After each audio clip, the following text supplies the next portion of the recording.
NSE, Nuestra Señora del Encuentro con Dios Producciones, presenta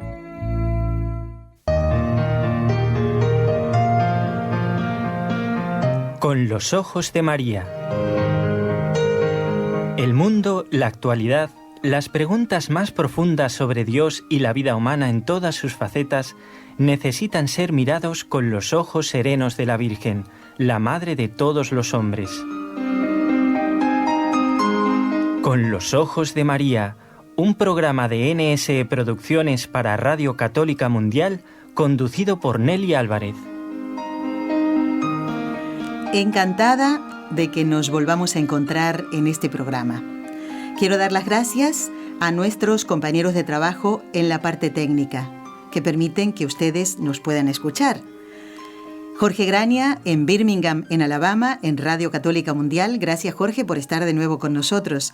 Y también agradecemos a Raúl García, nuestro técnico, que desde la ciudad de Barcelona hace posible que ustedes escuchen a quienes integramos el equipo NSE, Nuestra Señora del Encuentro con Dios.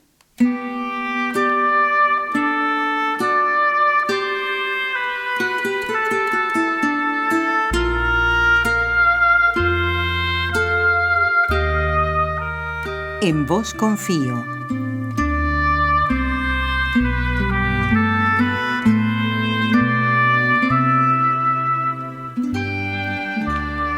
Y como siempre nos acompaña en el estudio la imagen del Sagrado Corazón de Jesús, de pie al ladito de su trono, con su corona, su mano derecha levantada y su corazón allí para amarnos. Pero nosotros también tenemos que conocerlo y amarlo, corresponder a ese cariño. Para eso surgió este ciclo En vos confío. En ti confiamos. Y para nosotros es una alegría inmensa charlar por primera vez, y espero que no sea la última, con Federico Daniel Jiménez de Cisneros, profesor de Historia y doctor por la Universidad de Sevilla, a quien le digo muy buenas tardes, porque él está en Sevilla, ¿verdad, Federico? Muy buenas tardes, ¿qué tal? Muy buenas tardes, estupendamente, y con muchas ganas de participar en este programa. Bueno, Federico me ha permitido que yo lo tutee, así que los oyentes no se extrañen, que le trate de tú, Así que te agradezco, Federico, que estés con nosotros, y voy a terminar de comentar, porque es muy importante para el tema que vamos a tratar contigo, lo que tú has estudiado. Doctor por la Universidad de Sevilla, decíamos, con una tesis doctoral, atención, sobre las imágenes monumentales del Sagrado Corazón de Jesús en España y sus aplicaciones educativas. A prestar atención. Está especializado en Historia de la Iglesia en España e Hispanoamérica, y durante varios años perteneció a la Asociación Española de Americanistas. Algo que es muy importante también para la vida del hombre, que es no solo que ha estudiado, sino es esposo y padre, ¿verdad, Federico? Efectivamente. Bueno, ¿cuántos hijos? 5. Muy bien. ¿Y alguno interesado en estos temas o cada uno va por otros lados? Tenemos en la familia un poco de todo. Ajá. Tenemos un sacerdote, tenemos una profesora, tenemos uno que está haciendo la carrera de historia, en fin, hay un poco de todo. Muy bien. Bueno, Federico, vamos ahora ya al tema por el cual te hemos convocado para estar en el programa Con los Ojos de María, en este programa número 5 del ciclo En vos confío. Hablábamos de ti en el último programa, donde estuvo con nosotros el padre Jorge López Teulón, al que tú conoces también, ¿verdad? Correcto. Bueno, y decíamos que vamos a charlar contigo de los monumentos al Sagrado Corazón en España, pero creo que es importante que en primer lugar nos expliques esta relación de la devoción al Sagrado Corazón de Jesús y España. ¿Por dónde empezar, Federico? Yo comenzaría precisando un poco el sentido de esta devoción. Hablar del corazón de Jesús es hablar de Dios, es hablar del amor de Dios. y más en concreto es hablar del amor misericordioso de Dios, que es el amor que se ha entregado hasta el límite, puesto que Dios ha dado por cada uno de los hombres su vida. Ujú. Hablar del corazón de Jesús es hablar de un corazón que ama sin condiciones, que me quiere a mí, que te quiere a ti, que quiere a cada uno de nuestros oyentes, que espera y desea la correspondencia a su amor. No hay duda.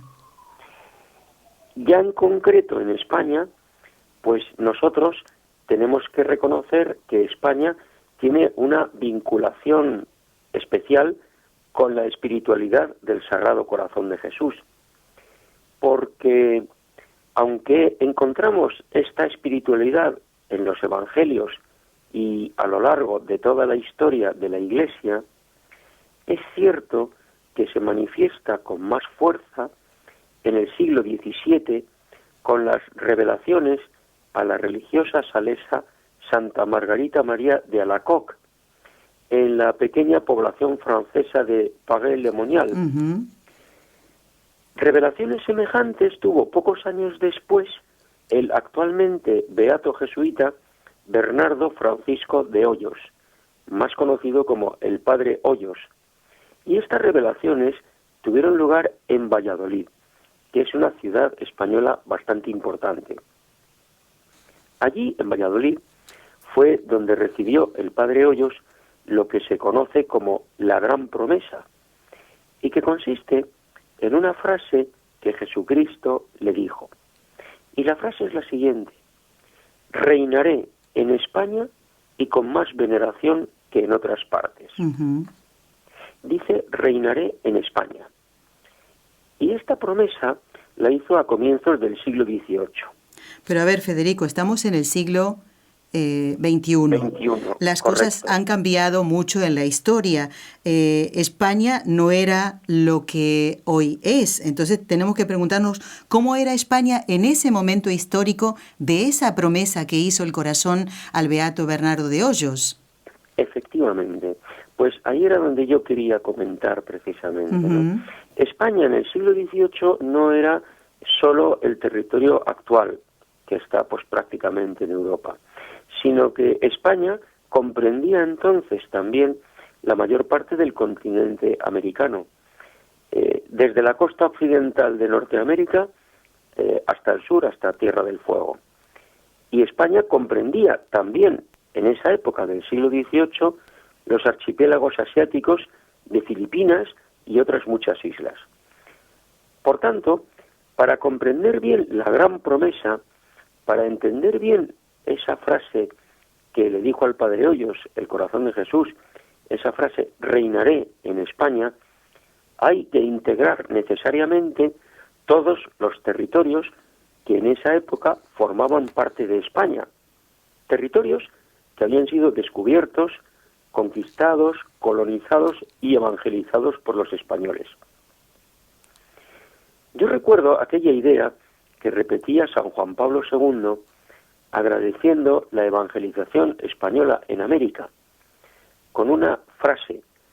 Él decía, con otras palabras, que era muy importante la evangelización española en América porque de esa manera la mayoría de los católicos del mundo rezan en español. Así es, sí, sí. Y esta afirmación tiene que animarnos a vivir con mayor fidelidad al Evangelio y de paso conocer también mejor la espiritualidad del corazón de Cristo. Si hemos logrado explicar esto, entonces es más fácil que conozcamos o que entendamos por qué existen tantos monumentos al Sagrado Corazón de Jesús, no solamente en España, sino también en todas las naciones hispanoamericanas. Así es. Pues Federico, para nosotros fue una alegría poder conocerte en las sextas jornadas martiriales que tuvieron lugar el año pasado en Barbastro. Allí estabas con tu esposa también y uno de tus hijos. Y nos interesó, fíjate, sin saber que haríamos este ciclo En Vos Confío, estamos haciendo ahora el programa número 5, pero nos interesó muchísimo el tema de tu ponencia y por eso dijimos, ahora que estamos haciendo este ciclo, tenemos que invitar al profesor Jiménez de Cisneros. Entonces la pregunta ahora es aquella que tocaste en la ponencia en Barbastro. ¿Cuántos monumentos al Sagrado Corazón de Jesús existen en España? ¿Qué características presentan? ¿Qué tienen en común? Y también cómo representan a Jesús, porque antes yo comentaba que tenemos aquí en el estudio una imagen de Jesús de pie, con el brazo derecho levantado, detrás está su trono, ¿verdad? Pero creo que esta pregunta encierra mucho, así que ya prestamos atención a lo que nos comenta. Federico, adelante. Muy bien. Pues efectivamente, recientemente hemos realizado un trabajo de investigación para localizar los monumentos al Sagrado Corazón de Jesús en España. De esta manera, hemos localizado más de 400 en tierras españolas, tanto peninsulares como insulares. Uh-huh. España tiene 2 archipiélagos, Baleares en el mar Mediterráneo y Canarias en el Océano Atlántico. Y de la mayoría de estos monumentos hemos conseguido datos muy interesantes relacionados con el autor de la imagen, la fecha de bendición, los actos que acompañaron a la bendición, incluyendo consagraciones personales, familiares, municipales, de entidades, de asociaciones, unas veces consagraciones públicas, otras veces privadas, desde ayuntamientos a empresas y comercios. Es decir, cada imagen puede contarnos una historia de amor y devoción a Jesucristo. Menudo trabajo, Federico, ¿eh? Bien, es un trabajo que hemos realizado durante muchos años. Claro, me imagino. Afortunadamente. Bueno, y hay distintas imágenes, porque lo que comentábamos antes, ¿no? El estar Jesús sentado en el trono, de pie, ¿eh? ¿Qué tipos de imágenes? Sí, principalmente la iconografía tiene 2 tipos de imágenes. Unas, las más antiguas, que son del siglo XVII y XVIII, que vienen a representar lo que es el órgano humano del corazón. Sí. Y otras que se van a generalizar en el siglo XIX, XX y XXI, que vienen a representar la figura de un varón, a Jesucristo. Uh-huh. Lo representan pues tanto en busto o como de cuerpo entero, y siempre destacando el corazón en la parte delantera del pecho. Y además, estas imágenes se encuentran en los lugares más variopintos, más diversos. A ver. Unas se encuentran en lugares relevantes, por ejemplo, pues en lo alto de cerros o de montañas, en torres de castillos, a veces junto a ermitas o santuarios, otras veces en el centro de la plaza principal de una población, frente al ayuntamiento o la parroquia, o coronando la torre o la fachada de una iglesia, o en otros lugares destacados. Y como estábamos diciendo, esos 2 tipos de iconografía, de imágenes, en primer lugar, las imágenes más antiguas, que son del siglo XVIII, representan un corazón herido, rematado por una cruz, rodeado de una corona de espinas, con la herida del costado, uh-huh, y frecuentemente con rayos que salen de él. Esas son las primeras y las más antiguas. Sí. Pero por una cuestión, pudiéramos decir, pedagógica, para que la gente no tuviera, los fieles no tuvieran la tentación de venerar pues un órgano del cuerpo, que es el corazón, entonces la Iglesia recomendó que se representara a Jesucristo completo, es decir, como hombre, como varón.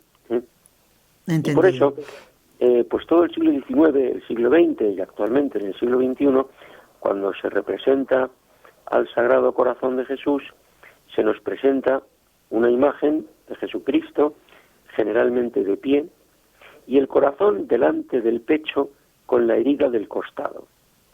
Muchas veces tiene las manos bendiciendo, otras veces tiene los brazos abiertos en actitud de acogida, y a veces también pues las manos levantadas en actitud de súplica a Dios Padre. Uh-huh. Y de vez en cuando encontramos también imágenes muy originales que se salen de estos tipos que hemos mencionado. Bueno, mientras den devoción, ¿verdad? Correcto. Devoción. Porque, sí. Sí, porque también es verdad que todo depende mucho también del momento e incluso del artista que lo haga, ¿no? Y en cuanto a los artistas, todos, a ver, ¿se saben los nombres de los autores de estas imágenes? ¿O son todos conocidos? ¿O todos o la mayoría anónimos? Sí.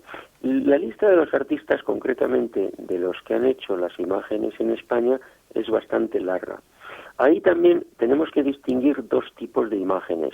Unas, las que son de molde, vamos a decir, que son aquellas que, bueno, aunque tengan unas dimensiones grandes, pues tamaño natural o 2 metros o incluso más, pues son reproducción de una imagen anterior o están copiando otra imagen que puede ser típica, por ejemplo, la del Cerro de los Ángeles en Getafe, en Madrid, que es una imagen muy singular. Entonces hay muchas reproducciones de esa imagen en diversos tamaños, claro, en muchos sitios. Y esas, bueno, pues o es una imagen que se está copiando o incluso una imagen que es de molde y son pues iguales unas a otras. Entendido. Pero luego están las que son obras específicas de artistas concretos. Podríamos hablar de muchos artistas, muchos son muy conocidos, algunos tienen muchas imágenes del corazón de Jesús, hay otros que a lo mejor solamente tienen una. Como yo sé que este programa pues lo va a oír mucha gente en América, entonces se me ocurre que podría mencionar un escultor español, un artista español, que aunque aquí en España no tiene ninguna imagen del corazón de Jesús, sin embargo tiene una imagen en América que es bastante conocida. En concreto, quiero mencionar a Juan de Ávalos. Juan de Ávalos es un artista español muy conocido aquí por sus esculturas monumentales en el Valle de los Caídos, que el Valle de los Caídos es un lugar levantado como símbolo de paz y reconciliación nacional tras la Guerra Civil del siglo XX. Y en este lugar precisamente participó Juan de Ávalos, que además, curiosamente, había sufrido depuración política por el régimen de Franco. Fíjese. Pero claro, como este era un lugar de reconciliación, Juan de Ávalos, según cuentan, no puso ninguna pega en que cuando le reclamaron o le ofrecieron la posibilidad de participar con su arte en este lugar. Y Juan de Ávalos, en América, ganó el concurso internacional del monumento al Sagrado Corazón de Jesús de Guayaquil, que está en Ecuador. Fíjate. Que para quienes lo conocen es impresionante. Y para quienes no lo conocen, simplemente daremos el dato de sus dimensiones. A ver, ¿cuáles son? Porque se trata de un gran monumento coronado por una estatua de 50 metros de altura. Nada menos. Bueno, pues ya hablaremos también de la consagración al Sagrado Corazón de Jesús de Ecuador, que fue el primer país que se consagró al Corazón de Jesús, y ya estamos conociendo por lo menos el autor de esta imagen grande allí en Guayaquil, en Ecuador. Vamos a invitarte, Federico, y a los oyentes también a hacer una pausa muy cortita y después seguimos hablando de estos monumentos al Sagrado Corazón de Jesús en España. Y una pregunta que queda pendiente para después de la pausa. ¿Algunos de estos monumentos se han construido en el siglo XX o todo viene de más atrás? Hacemos la pausa y enseguida volvemos. Nadie se vaya, ¿eh? ¿Quieres escribirnos ahora mismo? Puedes hacerlo al siguiente correo electrónico: conlosojosdemaria@nsradio.com.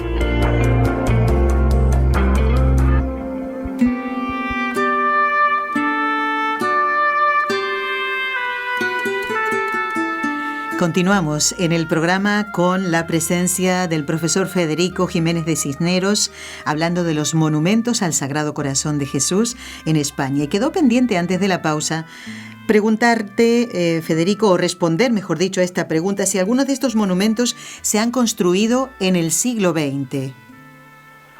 Efectivamente, la mayoría de estos monumentos que nosotros hemos tenido ocasión de estudiar se han construido en el siglo XX. Y esto responde, este hecho, a unas circunstancias históricas. Porque fue en el siglo XIX cuando el culto al Sagrado Corazón de Jesús recibió impulsos definitivos con la consagración del mundo, que fue a final del siglo, y con la extensión de la fiesta a toda la tierra. Estos acontecimientos ayudaron a la expansión de esta espiritualidad. Y esta espiritualidad se va a manifestar en la difusión de imágenes, de estampas, de detentes, de placas de puerta, de láminas, etcétera, que reflejaban las consagraciones personales y las entronizaciones. Porque la devoción al Sagrado Corazón está estrechamente relacionada con la Eucaristía y con la idea del reinado de Cristo, Claro, con la fiesta de Cristo Rey, así es. que precisamente se estableció en el año 1925. Estudiando los monumentos españoles, hemos comprobado que la década de los años 20 del siglo XX es un momento importante en la realización de estas imágenes monumentales. Son muchas las que se hacen. Recordemos que en 1919, hace justamente un siglo, se realizó la consagración de España al Sagrado Corazón de Jesús en el Cerro de los Ángeles, en Getafe, al sur de Madrid, y en un lugar considerado como el centro geográfico de la península. A partir de ese momento, en muchas poblaciones, pequeñas, medianas y grandes, se levantan monumentos al Sagrado Corazón. Así es. Y en este año jubilar, justamente por este centenario, estamos compartiendo este ciclo En vos confío. Vamos a centrarnos ahora en una época triste de la historia de España, no solo concretamente de la guerra civil, porque esto comenzó antes, ¿no? La descristianización, el ataque a la Iglesia y todo lo que hablara de ella, todo lo que trajera a los hombres a Dios, ¿no? O atrajera a los hombres a Dios. ¿Cómo es posible que fueran destruidos tantos monumentos por causa de esta persecución, ¿no? Siendo estas imágenes tan veneradas por el pueblo cristiano? ¿Cómo se entiende esto, Federico? En primer lugar, conviene precisar que la Iglesia ha sufrido, sufre y sufrirá persecución. Esto es una constante histórica. Y la explicación yo entiendo que es sencilla. Sí. La persecución no procede por un comportamiento violento de los cristianos, sino porque el anuncio del Evangelio es signo de contradicción. Los cristianos seguimos a Jesucristo, y a Jesucristo lo crucificaron siendo completamente inocente. Entonces, yo pregunto, ¿acaso aspiramos nosotros a ser respetados si a Jesucristo lo mataron? No. Eso en primer lugar. En segundo lugar, tengo también que aclarar que la persecución religiosa que padeció España en los años 30 del siglo XX, coincidiendo con la Segunda República Española y la Guerra Civil, puede enmarcarse dentro de un contexto de persecución religiosa a nivel mundial. ¿Puedes ampliar un poquito más esto, Federico? Efectivamente. En la misma Europa, en el este, los socialistas comunistas de la Unión Soviética persiguieron, encarcelaron, torturaron y mataron a millones de personas por motivos religiosos. Y digo millones si sumamos los católicos y los ortodoxos, que eran mayoría en Rusia. Esto a comienzos del siglo XX. En el centro de Europa, los llamados regímenes fascistas también persiguieron a muchas personas por motivos religiosos, especialmente el régimen nacionalsocialista alemán. Si nos vamos a América, los mexicanos se encontraron con un régimen revolucionario que persiguió sangrientamente a la Iglesia, claro, y que conocemos en historia como la Guerra de los Cristeros. De ahí viene el Viva Cristo Rey. Efectivamente. Aunque algunos dicen que fue de antes, ¿no? Efectivamente. Sí. Porque es el contexto, el reinado de Cristo, que esto tendríamos nosotros que explicarlo a lo mejor en otro momento. Bueno, ¿cómo porque no? El reinado de Cristo es un reinado de amor, yes, y es un reinado de paz, de piedad y de perdón, no y hay de duda. misericordia. Claro que sí. Y entonces sí que es cierto que algunos han malinterpretado este grito, ¿no? Pero que en realidad, bueno, pues es como cuando alguien cambia interesadamente pues el significado de algo. Ya. Y aquí en España, en ese contexto, ya hemos dicho, pues la persecución en Rusia, la persecución en Alemania, la persecución en México, pues aquí en España pasó algo parecido. Desde la proclamación de la Segunda República, el anticlericalismo se impuso. En España sufrimos asaltos a edificios religiosos, que es lo que se conoce como la quema de conventos, que se produjo antes de un mes de régimen republicano. La República se proclamó el 14 de abril y la quema de conventos tuvo lugar el 11 de mayo de ese mismo año. El gobierno republicano expulsó al cardenal primado, expulsó a los jesuitas, prohibió la enseñanza religiosa escolar, prohibió a las órdenes religiosas dedicarse a la educación, permitió el asalto a edificios religiosos y la destrucción de un impresionante patrimonio histórico-artístico de edificios, esculturas, pinturas, bibliotecas, archivos, etcétera. Claro, ya imposibles de recuperar porque no ha quedado nada de eso.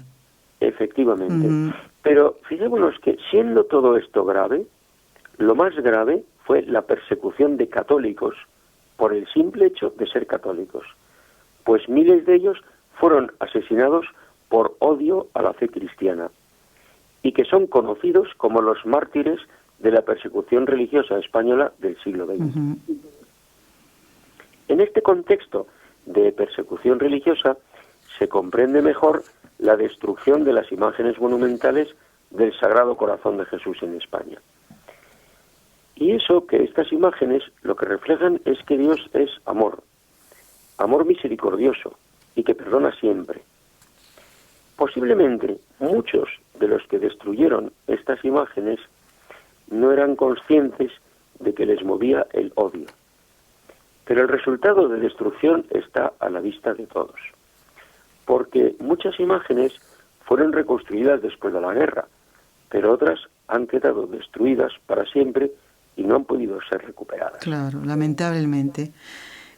Vamos a ver que no todo el mundo se escondía, y hubo personas que fueron valientes, ¿no? Ahora estaba recordando un jovencito que desde frente a la parroquia en la que él hacía de monaguillo, estaba mirando cómo quemaban las imágenes, inclusive cuando vio que quemaban la del Sagrado Corazón, un jovencito de 16 años se echa a la calle y claro, ¿qué iba a hacer, pobrecito, si ya todo eso ardía en llamas, ¿no? Pero veamos cómo el amor del hombre también, ¿no? Con todas nuestras debilidades y miserias, Federico intentaba también como corresponder a ese amor, intentar, aunque pareciera imposible o fuera imposible, defender esas imágenes del corazón de Jesús de las llamas en las que estaban consumiéndose. ¿Hay casos, más casos que puedas comentarnos de que el pueblo fiel defendió, en este caso, estos monumentos? Porque ahora yo te comentaba esto sobre imágenes, ¿no?, que estaban en la parroquia, pero en concreto, por ejemplo, el Cerro de los Ángeles, el padre Jorge nos habló un poquito de esto, pero ahora nos interesa desde esta experiencia tuya, de estos estudios, de estas investigaciones, ¿no?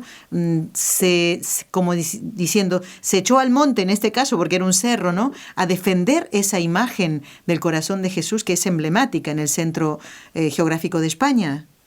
Sí. Bueno, es cierto que dependiendo del lugar y de las circunstancias, algunas imágenes monumentales sobrevivieron a la persecución. Hay que comprender también que en la España de los años 30 el anticlericalismo se extendió con mucha violencia entre los partidos y sindicatos izquierdistas, pero eso no quiere decir que todos los izquierdistas participaran de la persecución, porque conocemos personas que, aprovechando su cargo político en ese momento, siendo por ejemplo alcaldes, lograron retirar imágenes del corazón de Jesús que estaban en las plazas o en lugares públicos para guardarlas en los almacenes municipales, salvándolas de esta manera de la destrucción. Y esas imágenes fueron repuestas al llegar la paz después de la guerra. En la Segunda República Española, después de la quema de conventos y destrucción de imágenes que tú has comentado, los católicos se organizaron en partidos políticos vinculados a la derecha. Esto hizo que en ese momento histórico de los años 30 se considerara izquierda sinónimo de anticlericalismo y derecha sinónimo de religión. Ya. Aclarado esto, podríamos nosotros hablar en concreto, ya que me preguntabas, del Cerro de los Ángeles. Sí. En el Cerro de los Ángeles se encontraba un monumento que había sido costeado por suscripción popular. Miles de personas contribuyeron con dinero para pagar los gastos del monumento. El monumento era realmente grandioso. El monumento se bendijo en 1919, acabada la Primera Guerra Mundial, guerra en la cual España no participó, pero la bendición del monumento supuso un agradecimiento a Dios por haberse librado la nación española de los desastres de la guerra y por la llegada de la paz. Claro.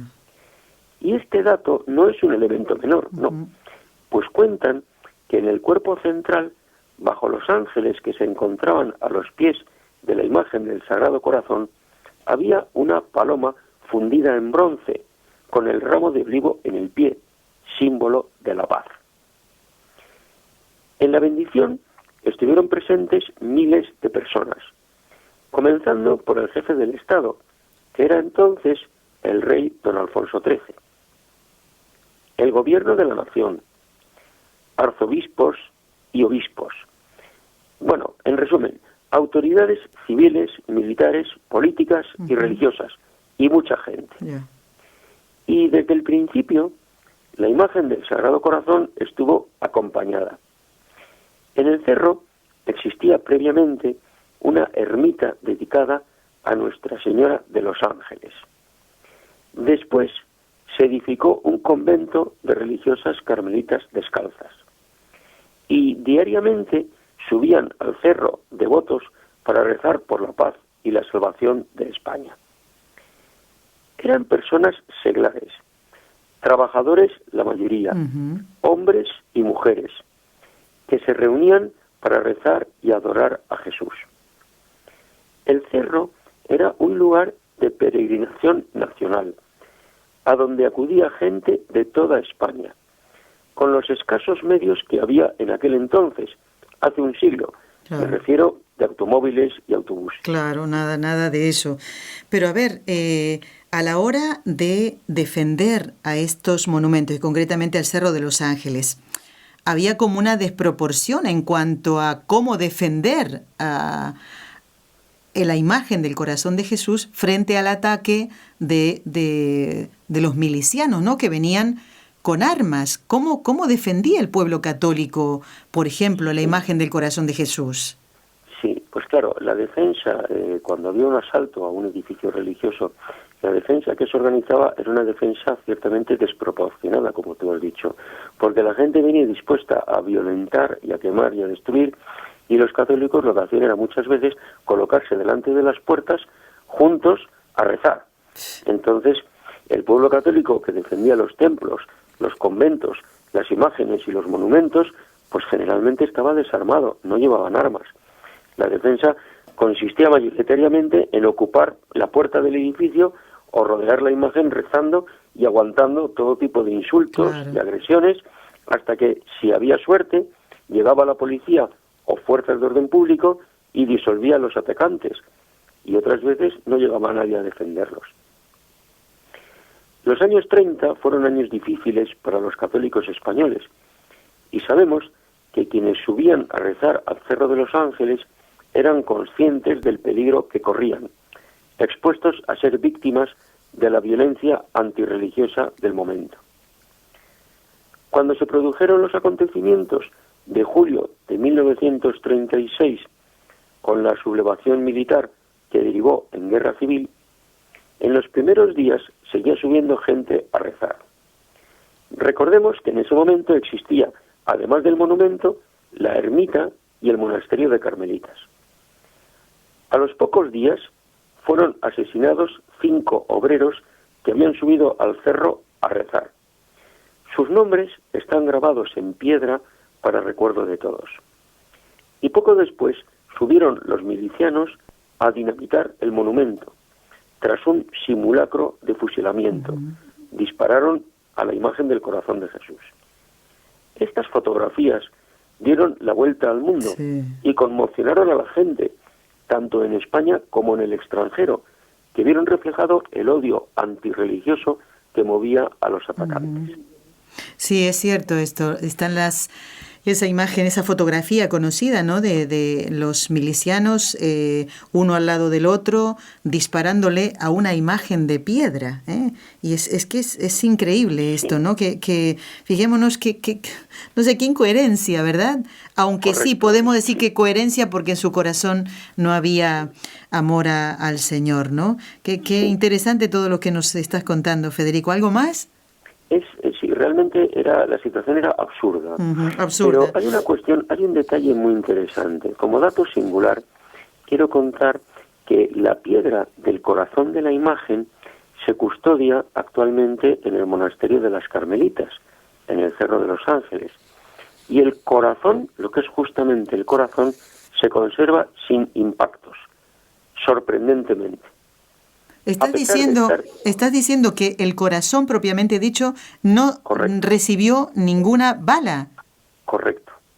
Es sorprendente. ¿Qué cosa? Porque, dispararon un montón de proyectiles. Sí. Y a pesar de estar lleno de impactos de bala alrededor, creo que como dicen en América, baleado. Ajá, sí. Bueno, pues este hecho muchos lo consideran milagroso. El hecho de que la piedra del corazón esté íntegra, sin daños. Sí. Todo alrededor sí que tiene impactos, pero lo que es justamente el corazón, ninguna bala tocó el corazón de Jesús. Qué cosa, qué interesante. Federico, quiero hacerte una invitación para que estés en un programa dentro de poquito también, si lo ves bien, si tu tiempo como profesor te lo permite, porque nos parece realmente muy interesante y si te parece, te dejamos pendiente algunas preguntas, ¿no? ¿Por qué es tan importante este templo para España? Que nos hables un poquito también de otro templo dedicado al corazón de Jesús que nosotros que estamos en Barcelona lo tenemos aquí más cerquita, no te digo a un paso, pero más cerquita. Y no sé, si lo ves bien, pues podríamos entonces tenerte de nuevo en el programa. ¿Qué te parece, Federico? Pues nada, perfecto. Me parece estupendo.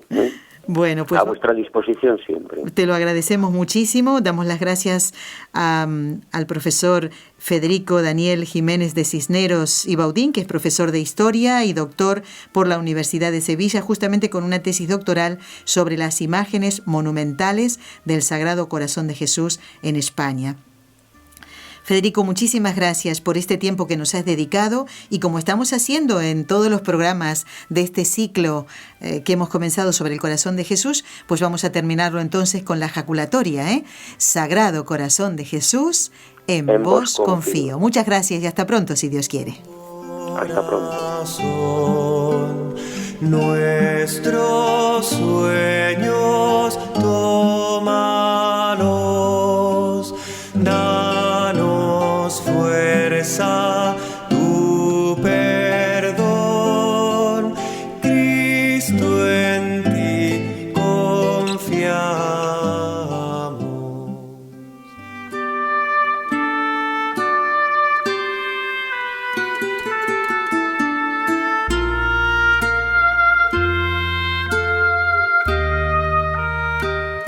En vos confío.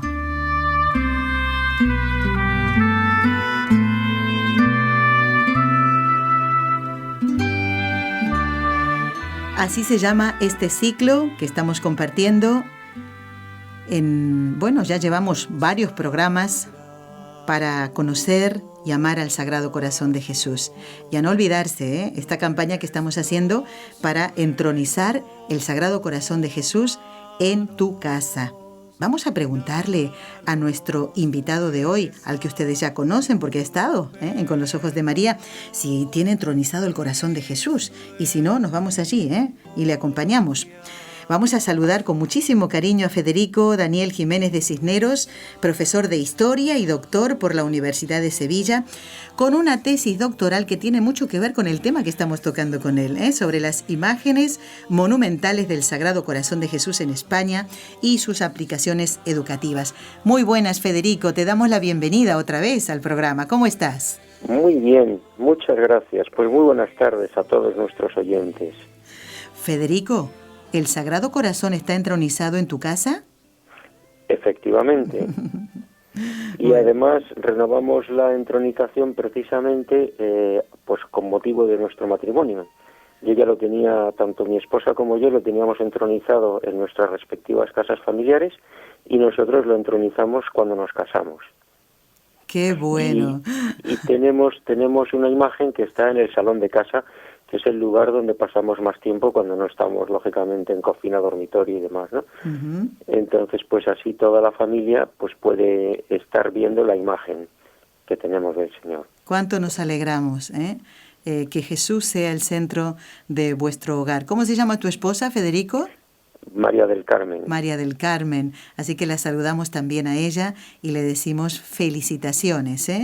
Está allí el corazón de Jesús como el rey de la casa. Y eso es lo que queremos, que con estos programas, amigos oyentes, a todos nuestros amigos oyentes, que Jesús reine en tu hogar. Para eso hacemos estos programas. Y nos parecía interesante que Federico nos comentara cuáles son esos monumentos que hay en España. En el programa anterior en el que él estuvo, y ahora está como de casa, ¿no? Como está en su casa, espero que te sientas así, Federico, él nos comentaba esta vinculación tan especial que hay entre España y el Sagrado Corazón de Jesús. Y en ese programa le preguntábamos a Federico ¿cuántos monumentos al Sagrado Corazón hay en España? ¿Nos lo puedes recordar? Sí, pues efectivamente. Yo tengo localizados 400, más de 400, pero esto no significa que no pueda haber 500, 600 o más. Pero en fin, por lo menos los lugares más importantes pienso que tengo localizados a casi todos, ¿no? Uh-huh. Y ya digo que pasan de 400. Bueno, y de todos ellos, recuérdanos cuál es el más importante o el que tiene más relevancia.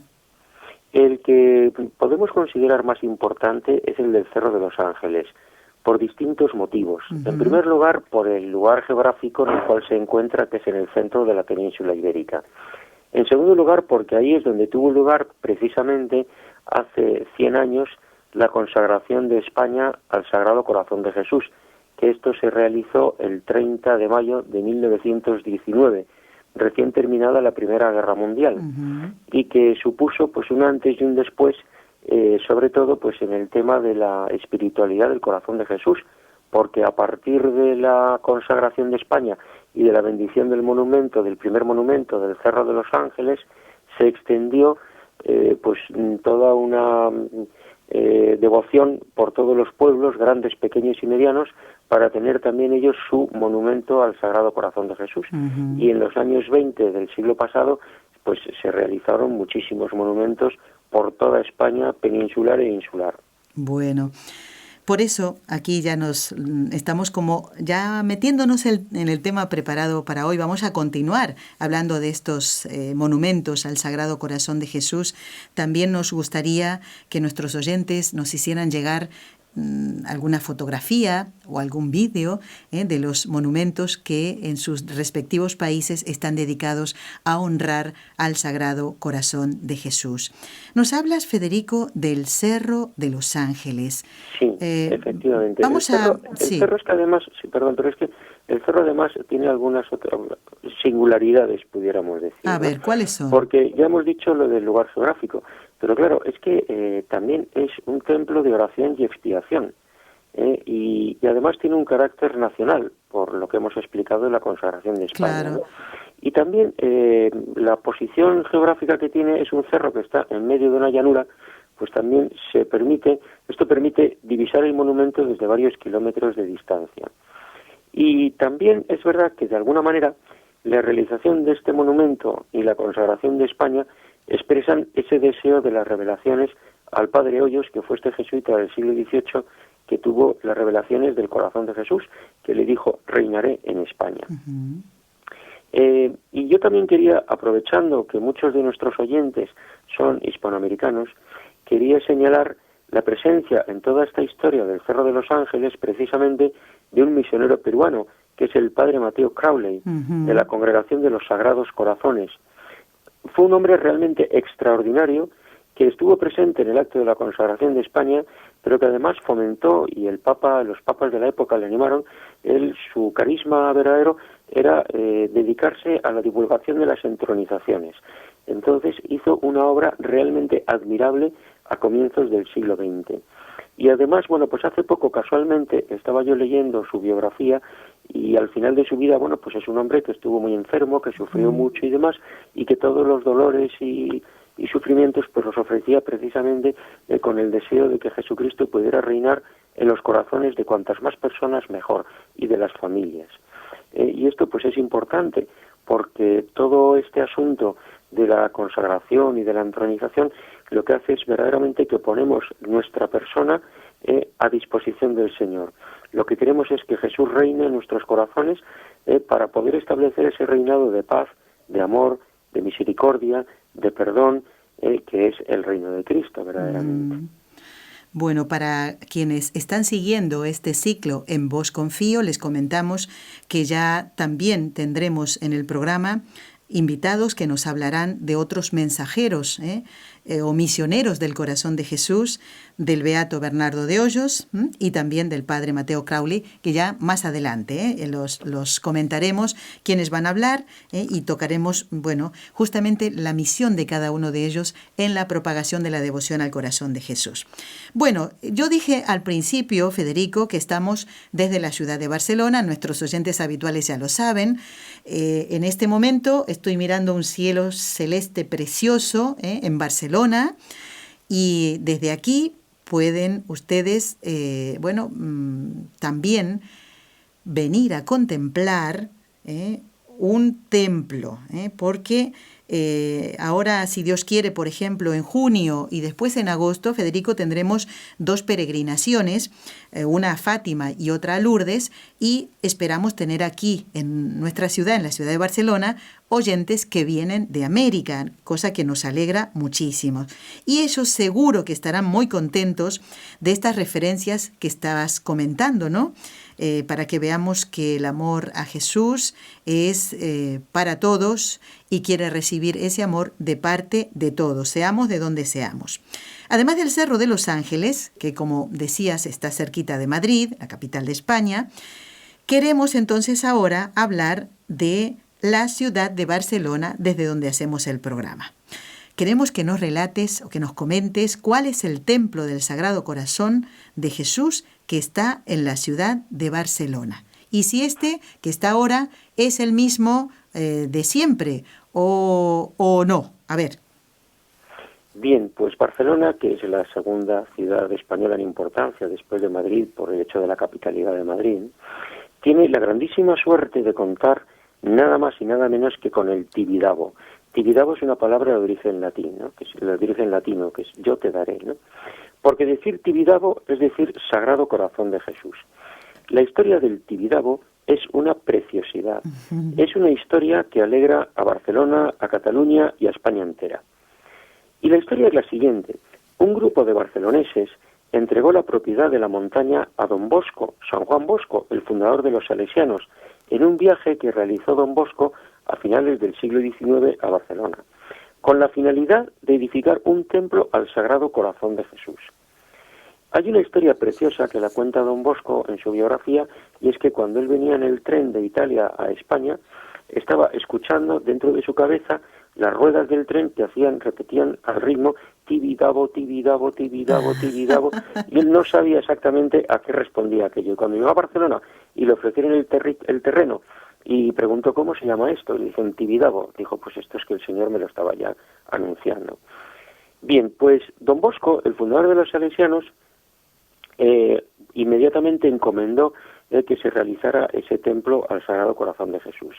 Y a la vuelta de unos años se hizo el actual templo, que es un templo magnífico, que es además templo expiatorio nacional, donde se adora a Jesús sacramentado día y noche desde hace muchos años, Sí. puesto que tiene adoración al Santísimo permanente. De noche, los diferentes turnos de la adoración nocturna de Barcelona se ocupan de cubrirlo para que el Señor nunca esté solo. Así Y de es. día, pues está en una capilla reservado y siempre hay gente acompañando al Señor. Y en ese lugar se reza por la paz. Y se pide al Señor que derrame sus gracias por todos. O sea que Barcelona tiene constantemente un grupo de personas que están rezando por la paz y que están rezando por el bien de todos, y de todos los de Barcelona, de Cataluña y de España. Ujú. Y cada noche podemos desde distintos lugares de la ciudad ver iluminado el templo y ese dinero lo pagan los mismos habitantes de Barcelona. No digo todos, pero no todas las noches podemos verlo encendido, pero desde distancias pues largas y grandes se puede ver la imagen iluminada del Tibidabo. Bueno, yo te preguntaba antes si esta imagen que está ahora, que nos comentes un poquito qué dimensiones tiene, si es la misma que estaba, bueno, porque estás hablando de casi fines del siglo XIX, sí, digo bien. Entonces, correcto. A ver si es la misma, a ver. Bueno, pues vamos a ver, ahí ha habido dos imágenes. En los años 30 de este siglo XX pasado existía un templo con una imagen maravillosa realizada por Frédéric Marès. La imagen se colocó en el año 1935. Coincide con la Segunda República y pues unos meses antes de que estallara la Guerra Civil. Sí. Era una imagen de bronce, medía 8 metros de altura y pesaba 12.000 kilos. Y representaba, pero con ser estas dimensiones monumentales, lo mejor era la representación. O sea, estaba ahí representado Jesucristo con los brazos extendidos en forma de cruz, con las manos abiertas, mostrando su corazón, expresando amor, misericordia y perdón. Y a pesar de ser una imagen que hablaba de paz, de amor y de perdón, pues también fue víctima de la iconoclastia desatada durante la Guerra Civil, igual que miles de imágenes. Así es, sí. E igualmente hubo muchas personas en Cataluña que murieron víctimas de la persecución, que son mártires porque dieron su vida por Cristo y perdonaron a sus enemigos. Uh-huh. Bien, pues cuando acabó la guerra se reconstruyó el templo y se hizo de una manera admirable. Si se me permite una pequeña explicación para mejor comprender todo el conjunto actual, pues lo hago, ¿no? Bueno, muy bien, claro, adelante, Federico. Bien, pues el templo del Tibidabo es un templo expiatorio. El arquitecto se llama Enrique Sagnier. Este señor hizo el proyecto y quiso expresar simbólicamente esta idea en el conjunto de sus líneas arquitectónicas y en el color de las piedras y de la imagen. El templo está en una montaña, pero arranca de una zona baja, de un valle. Por lo tanto, el templo va subiendo de abajo hacia arriba. Uh-huh. El valle es el símbolo del pecado, frente al monte que se presenta como una aproximación de Dios. Cuanta más altura, más cerca de Dios. Vemos tres colores, marrón, gris y blanco. Marrón en la parte inferior, gris en la parte central y blanco en la parte superior.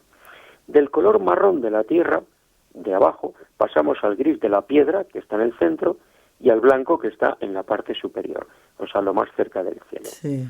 Esto en cuanto al tema del color. En cuanto a la arquitectura, pues los arcos de medio punto de la cripta en la parte inferior, está en la zona baja, nos van a elevar a los arcos apuntados de la iglesia superior. Cuando uno entra en el Tibidabo, la cripta es más baja, la iglesia de arriba, la iglesia superior, es más alta. Es decir, los arcos se elevan, porque pretenden también elevar el alma del que contempla aquello. Y además, visto desde lejos, el templo es como una persona arrodillada rezando, porque la cripta sobresale hacia adelante. Uh-huh. El que visto desde lejos parece totalmente una persona arrodillada.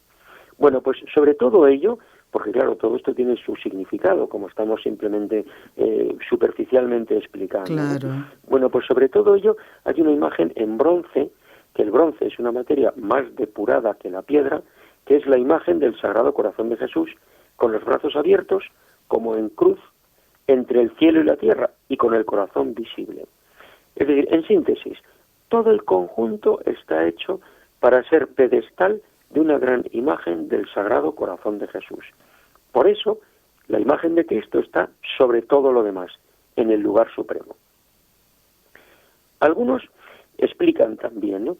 todo el conjunto monumental es una fusión de la naturaleza, que está representada en la montaña, del esfuerzo del hombre, que está representado en el templo, y de Dios hombre, representado en la imagen del Sagrado Corazón. Y todo ello dirigido hacia Dios Padre, que es Rey inmortal. Este es el significado del monumento, que como se ve es precioso, extraordinario.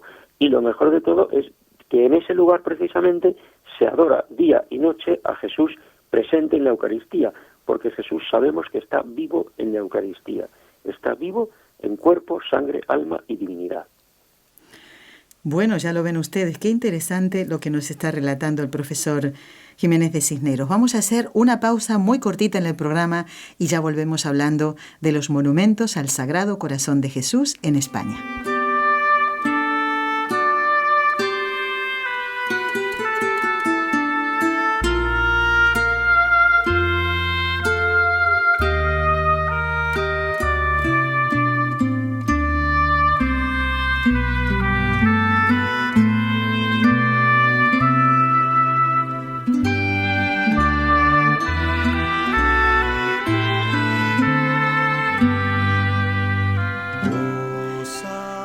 Oh Sagrado Corazón, este ciclo que hacemos en Vos Confío es para conocerte y amarte más, y para que reines en nuestros corazones, en nuestras familias, en nuestro lugar de trabajo, en el mundo.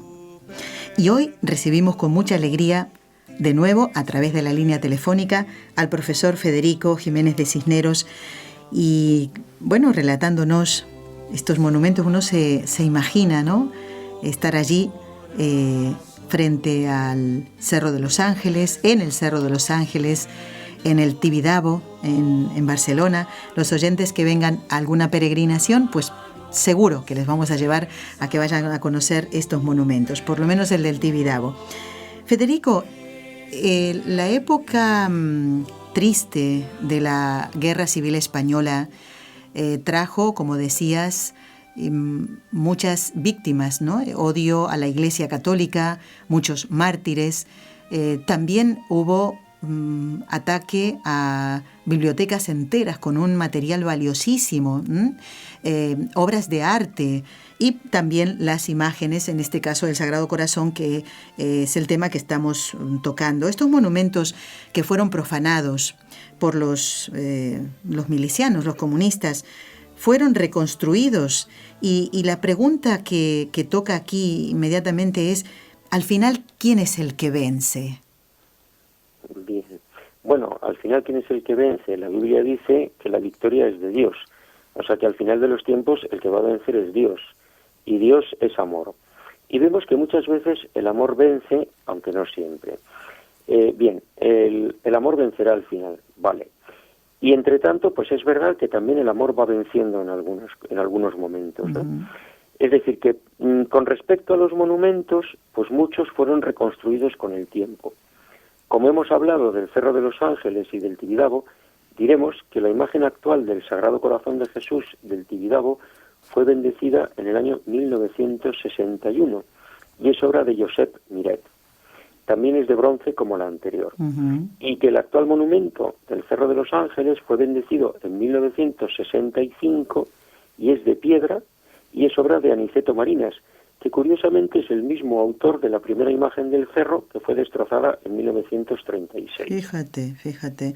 Federico, al principio, cuando te saludábamos, no dije que estás especializado en historia de la Iglesia, en España, Hispanoamérica, y tampoco que tu tesis doctoral fue justamente sobre, esta palabrita me faltó, las imágenes monumentales del Sagrado Corazón de Jesús en España. ¿Por qué surgió en tu corazón o cómo el Señor te inspiró para que tu tesis doctoral fuera justamente sobre este tema? ¿O fue una inspiración de un momento, o tú ya lo venías pensando? Y también creo que sería interesante que nos comentaras si fue fácil para ti realizar este trabajo o necesitaste decir, ¡socorro, ayúdenme! Bueno, yo entiendo que para una tesis doctoral todos tenemos que pedir ayuda, ¿no? Ciertamente, hay momentos en los cuales uno está a punto de salir gritando diciendo socorro, ayúdenme, ¿no? Bueno, entonces, sobre la tesis, yo llevaba muchos años investigando este tema, no con intención de hacer una tesis doctoral, y la tesis doctoral pues surgió de una manera pues inesperada, de una manera muy sencilla, por el comentario de unos compañeros de trabajo que, conscientes y conocedores del tema que yo había estado investigando durante tantos años, pues me animaron a hacerla.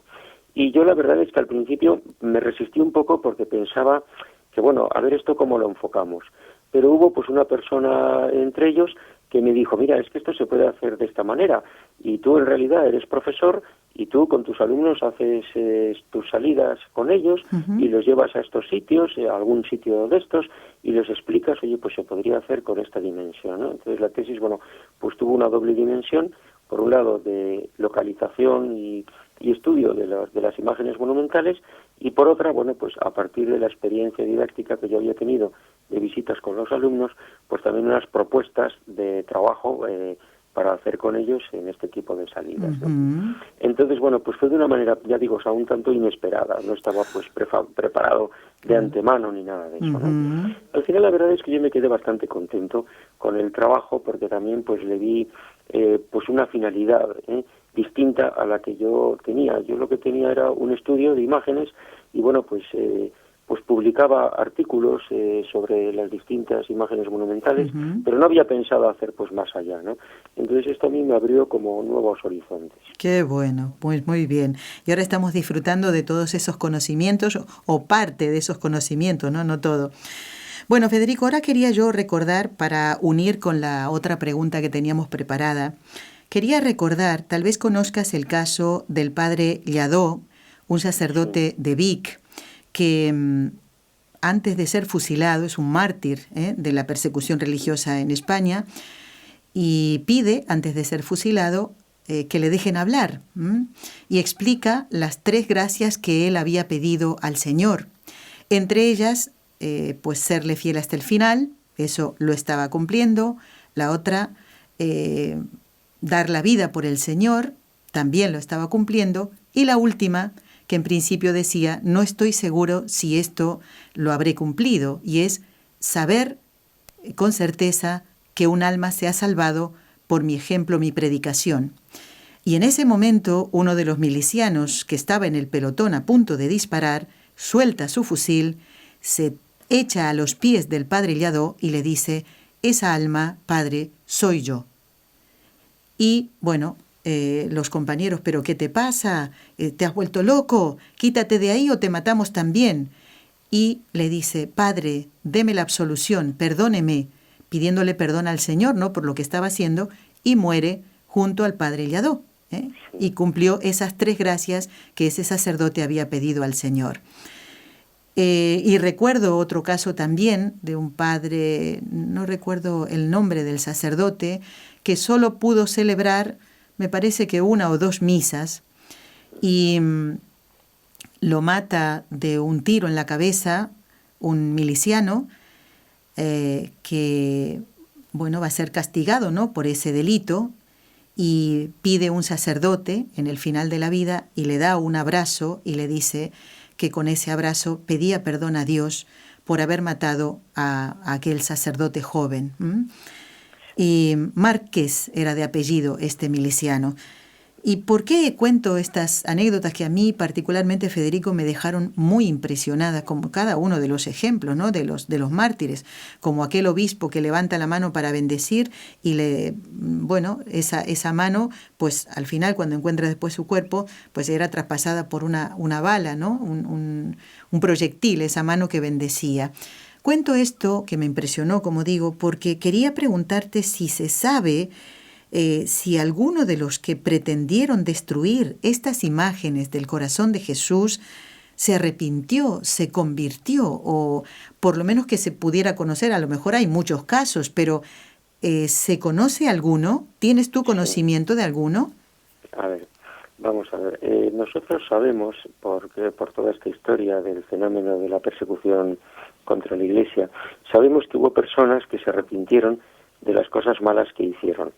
Me refiero a los que realizaron actos violentos contra las personas y las cosas en este contexto de la persecución contra la religión. Ujú.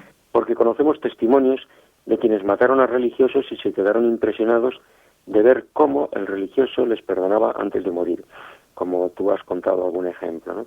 Cualquier persona puede imaginarse lo impresionante que tiene que ser ir a matar a alguien y que esa persona a la que vas a asesinar te diga que te perdona. Y muchos de estos asesinos, o muchos, o algunos por lo menos, se arrepintieron, porque luego pues hemos conocido sus testimonios. Por poner un ejemplo histórico, acabada la guerra civil, se pensó en determinar un lugar que fuera de paz y reconciliación. Y este lugar se realizó. Es la abadía benedictina de la Santa Cruz del Valle de los Caídos, el lugar que tiene la mayor cruz del mundo, con 150 metros de altura, y el único lugar del mundo donde reposan juntos los restos de combatientes y de víctimas de la guerra de ambos bandos. Esto es importante, de ambos bandos. Ya. Y donde hay una comunidad de monjes rezando por la paz en España. Este es un lugar exclusivamente religioso. Hay una comunidad monástica que se ocupa de ellos y que su carisma es precisamente, o su finalidad, la finalidad de esta comunidad es rezar por la paz en España. Y allí están víctimas de la guerra civil de ambos bandos. Y se reza por todos ellos. Pues bien, en este lugar, durante muchos años, al portero de la abadía, que no era monje, era un laico, le llamaban matacuras, así como suena, matacuras. ¿Por qué le llamaban matacuras? Pues porque había matado varios curas durante la guerra. A alguno puede sorprender que no se condenara a muerte a un asesino. Claro, sabiendo que había matado a alguien, ¿no? Claro, efectivamente. Y que además le dieran trabajo los compañeros de sus víctimas, porque estaba trabajando en un monasterio. Sí. Pero claro, es que la Iglesia tiene que perdonar. Así lo hace. La Iglesia tiene que perdonar y pedir perdón. Y esto es lo que tenemos que hacer los católicos. Y por eso es por lo que muchas personas sufrientes encuentran la paz y el perdón en Jesús. Desde el punto de vista humano, es que es muy difícil poder perdonar a alguien que haya matado a tu padre, a tu hermano, a tu párroco, lo que sea. Desde el punto de vista humano. Por eso necesitamos la gracia de Dios para poder perdonar. E igualmente, desde el punto de vista humano, es muy difícil pedir perdón. Necesitamos la gracia de Dios para atrevernos a pedir perdón. No hay duda. Y esto es la espiritualidad, o esto entra también dentro de la espiritualidad del Sagrado Corazón de Jesús, que es amor, paz, perdón y misericordia. Porque el corazón de Jesús es la revelación del amor infinito de Dios. Actualmente vivimos en un mundo angustiado, sin sentido, y por eso hoy más que nunca es necesario vivir esta espiritualidad.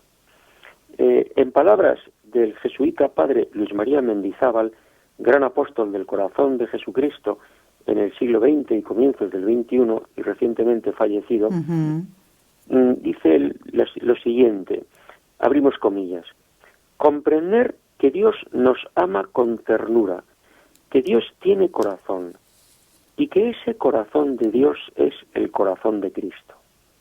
Hablar de corazón de Cristo es hablar de Jesucristo resucitado vivo, de corazón palpitante que nos ama ahora, que ahora está cerca de nosotros, que envuelve cada uno de los detalles de nuestra vida y que ahora es sensible a nuestra respuesta de amor.